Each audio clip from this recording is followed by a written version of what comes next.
আমি এই ডিমটা 3 তলা থেকে ফেলবো, কিন্তু এটা ভাঙবে না। তো ইন্টারনেটে এরকম অনেক ভিডিওই দেখেছি যেখানে কেউ প্যারাশুট ইউজ করছে, তো কেউ টেপ লাগাচ্ছে, আর কেউ বোতলের সাথে বেলুন দিয়ে ট্রাই করছে, কিন্তু তাদের কোনো ট্রিকই এত উঁচু থেকে কাজ করবে না। অর্থাৎ আমাকে নতুন আইডিয়ায় কাজ করতে হবে। তো যদি আমরা জলের মধ্যে নুন মেশাই তাহলে জলের ডেনসিটি বেড়ে যাবে আর ডিম ভেসে উঠবে, অর্থাৎ বোতল মাটিতে পড়লেও ডিম ভেসে থাকবে। তো এটা হলো প্রথম টেস্ট।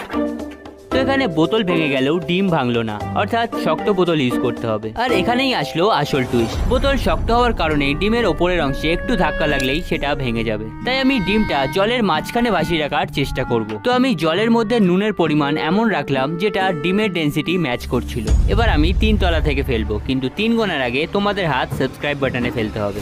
1 2 3